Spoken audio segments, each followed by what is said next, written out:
Ella es una laica, una niña, era una niña de 13 años de Irak. Ella vivía en Bagdad, la capital de Irak, que durante la guerra, su historia es que ella llega el domingo y pide ir a misa, con lo arriesgado que era ir a misa durante la guerra, en un clima de guerra, con terroristas musulmanes fanáticos que no toleran mucho la religión, ¿no? Allá no hay mucha tolerancia por la diversidad e inclusión. Allá eso no existe, ¿no? Con lo arriesgado que era ir a misa, semejante situación, le pide a sus papás ir a misa. El papá no podía porque trabajaba, entonces la mamá la acompaña. La mamá, por supuesto, muerta de miedo. Tanto es así que al llegar a la iglesia, era en la catedral, ella se queda rezando en una gruta que estaba fuera de la iglesia. Eh, Cuando termina de rezar, no encuentra a Cristina. Desesperada la busca por todas las partes de afuera de la catedral, entra a la iglesia y Cristina estaba arrodillada en el último banco rezando, muy piadosamente, ¿no? Arrodillada, como muy compenetrada en la oración. Tan compenetrada que la mamá, que ella cuenta a mí, o sea, nosotros, el padre Luis Montes, que les conté anteriormente, habló con la mamá, la conoció y él nos cuenta este testimonio. La mamá desesperada la retaba a Cristina, ¿no? Y Cristina no, es como si no lo estuviera escuchando, ¿no? Como estaba tan compenetrada y tan enfocada en la oración que como si no la escuchara. Empieza la misa y durante la misa se escucha una explosión en la puerta de la iglesia, un coche bomba, que era una medida de distracción que tenían los terroristas en ese momento. E ingresan los terroristas a la iglesia con armas de guerra, con ametralladoras, con granadas, con ese tipo de armas, ¿no? No venían a buscar la paz y el diálogo, venían a matar directamente. Eh, a todos los que estaban participando en la misa los empujan, los llevan al frente del altar y en ese momento la mamá de Cristina cuenta que Cristina la abraza y la mira a los ojos y le dice, mamá, con mucha serenidad, con mucha tranquilidad, mamá, si me querés, no tengas miedo. Una situación que se supone que la mamá tiene que consolar a la chica, ¿no? Bueno, la niña de 13 años consolando a la madre con terroristas con armas de guerra enfrente, una cosa, ¿cómo puede tener una chica de 13 años semejante tranquilidad, ¿no? Bueno, los terroristas disparan, obviamente, caen todos muertos, incluida Cristina, menos la mamá. Milagrosamente se salva. ¿Por qué? Porque estaba justo atrás de una señora y en los disparos, en el impulso, la señora cae muerta, la mamá cae abajo, se pasa horas abajo de muchos cadáveres en un charco de sangre, una cosa impresionante, y se salva de milagro. Los terroristas no se dan cuenta que estaba ahí y se salva. La mamá nos cuenta después este testimonio al padre Luis Montes, de Cristina, su hija, que hoy en día es mártir, ¿no? Y nosotros tenemos la gracia de poder pedirle intercesión a ella. Uno podría pensar que quizás, bueno, uno piensa en los cristianos perseguidos, ¿no? En los mártires, piensa en países así lejos, África, Medio Oriente, países donde se habla otro idioma, como si fuera algo lejano, ¿no? A nosotros. Pero tenemos ejemplos, y cada vez más, por ejemplo, de este sacerdote que está en la foto de la izquierda, el padre Omar. Él es nicaragüense, que fue encarcelado en su país por el hecho de ser sacerdote, no porque haya cometido ningún delito, sino porque hay un dictador comunista, Daniel Ortega, en el país actualmente, que no hay tolerancia por la religión. No, él es antirreligioso. También está el caso de Monseñor Rolando Álvarez, también nicaragüense, ese fue bastante conocido, ahora creo que está exiliado, pero también estuvo preso mucho tiempo en ese país. Eh, Muchas congregaciones fueron expulsadas, incluidas las hermanas de la Madre Teresa, con unas calumnias que decís imposible que las hermanas hayan hecho esto, las expulsaron con excusas, ¿no? Nicaragua es un país que está en nuestro continente, ¿no? No es que está tan lejos. O sea, México, por ejemplo, también el país actualmente de los países que más sacerdotes son asesinados. Eh, bueno, nosotros tenemos una página Agencia NUN, ahí está abajo a la derecha, donde subimos todos los días noticias de persecución. porque es algo que realmente es cercano a nosotros, ¿no? Nosotros quizá tuvimos la gracia, yo creo que acá todos somos de Argentina, tuvimos la gracia de nacer en un país que no es que uno va rezando el rosario por la calle y lo insultan, lo escupen, mucho menos lo matan. Pero hay cristianos que sí. Dios quiso que nacieran en situaciones y en países que están sufriendo cosas horrorosas. Y ellos se enfrentan a una opción de vida que realmente no eligieron, ¿no? Que es, yo elijo ser cristiano y renunciar a mi libertad porque puedo ir preso, renunciar a mi familia porque en los países islámicos, por ejemplo, un musulmán que se quiere convertir, eh, no, o sea, no se puede, es perseguido porque no se puede eso. Entonces es apartado de la familia, sí o sí, renunciar a mis amigos, renunciar a mi vida o seguir siendo cristiano, manteniéndome cristiano. Esa es la opción que se enfrentan muchos cristianos actualmente, eh, que bueno, lleva a pensar a uno, ¿no? ¿Qué pasaría si ahora asume un gobierno en nuestro país totalmente anticatólico y, y con pena, por ejemplo, metería preso a todo el que sea católico y que profese su fe públicamente? ¿Qué haríamos nosotros? Porque eso podría pasar en el futuro, quién sabe. ¿Cómo reaccionaríamos nosotros, no?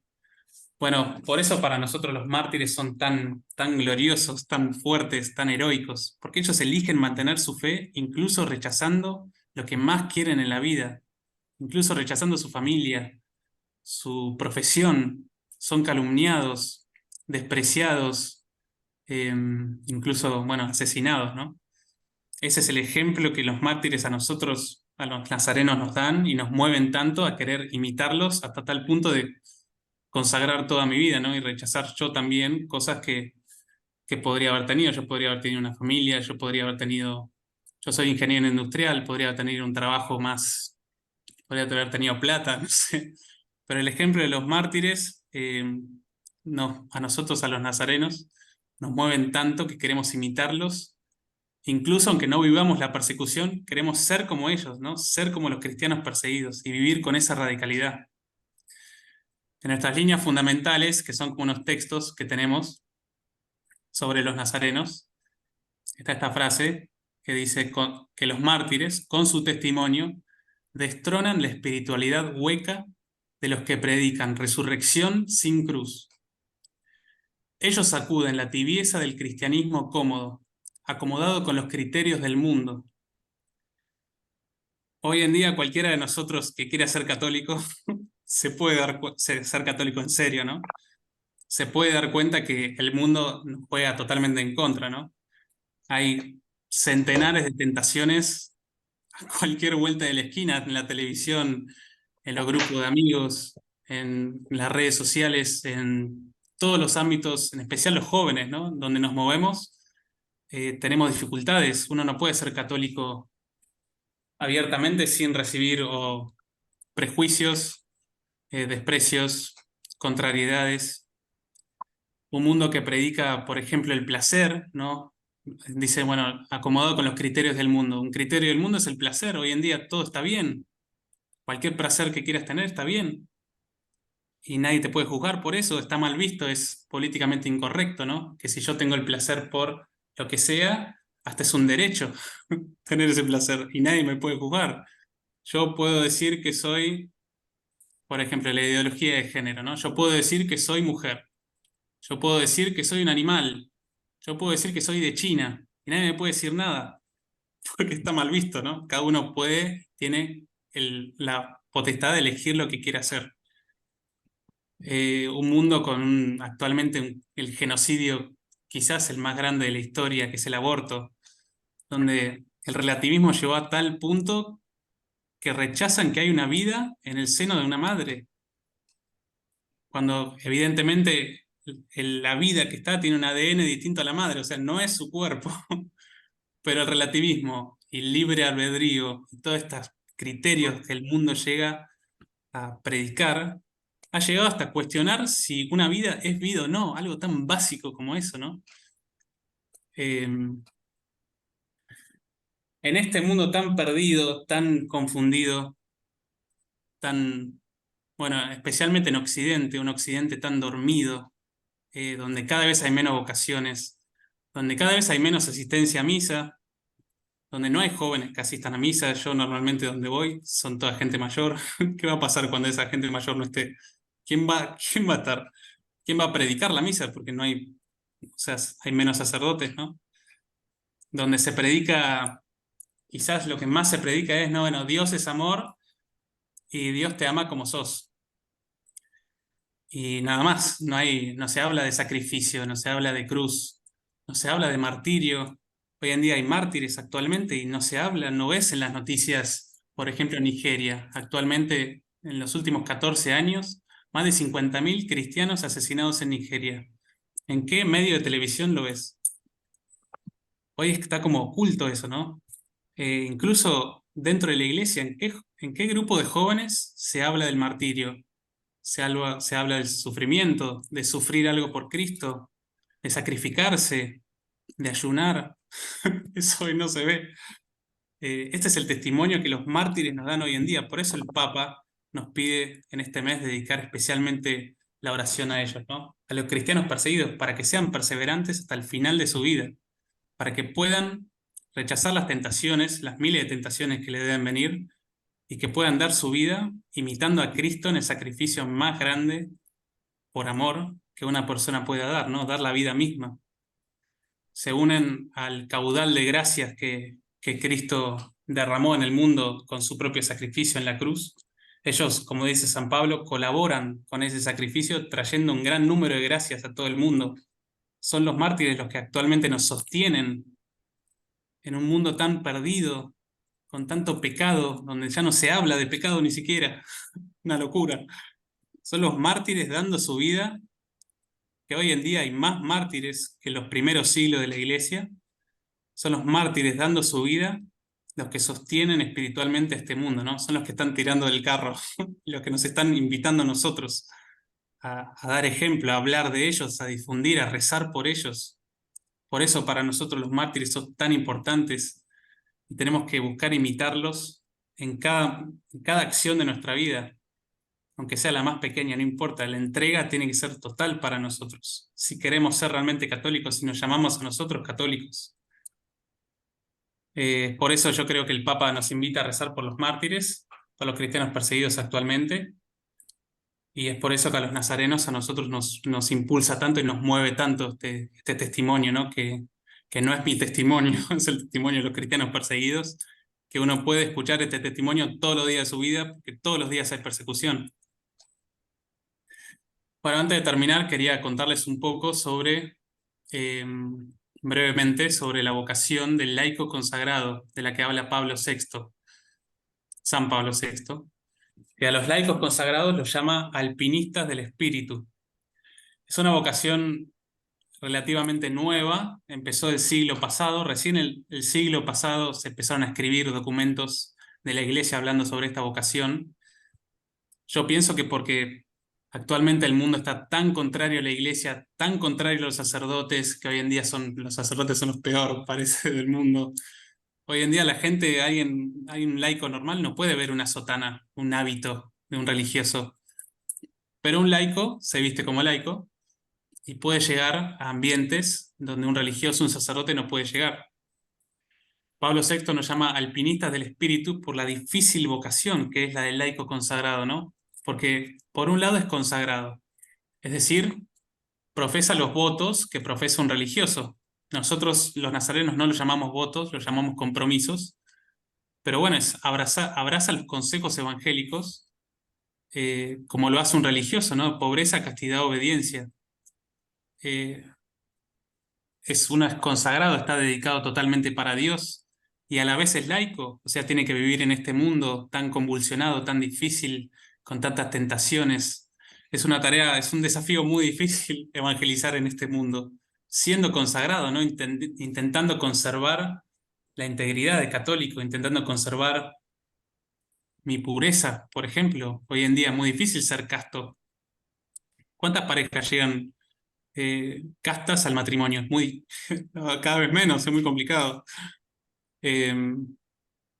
Por eso alpinistas del espíritu, ¿no? Porque siendo laicos y consagrados a la vez, intentando evangelizar en este mundo, que tan contrario se nos hace muchas veces, y creo que cada uno puede experimentarlo. Es una vocación nueva, muy desafiante, y los invito a conocerla un poco más, los que no la conocían. Y bueno, ahora sí, lo último para terminar, quería contarles cómo termina la historia de Cristina, esta niña de la que les hablaba antes. Cuenta el padre Luis Montes, del que también les hablé antes, que, bueno, la madre de Cristina iba todos los días a su parroquia, todos los días a misa, y todos los días triste, ¿no? Una madre, qué dolor más grande puede sufrir que la pérdida de un hijo. Triste, llorando, desanimada, hasta que un día eh, llega a la iglesia alegre, feliz, haciendo chistes, animando a los demás.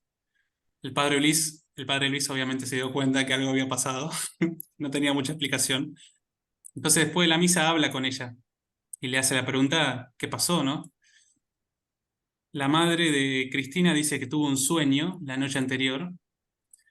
En Medio Oriente es muy común que los cristianos tengan sueños, es más común que acá, es muy común que Dios hable a través de los sueños. Acá en Occidente quizá no pasa tanto, pero en Medio Oriente sí, es algo común.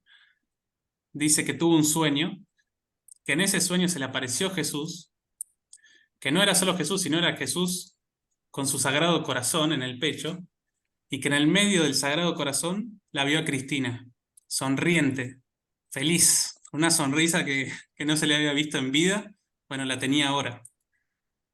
Entonces la madre decía que después de haber sufrido lo que sufrió, después de haber llorado lo que lloró, a partir de ese sueño, a partir de ese momento, ella no podía llorar más.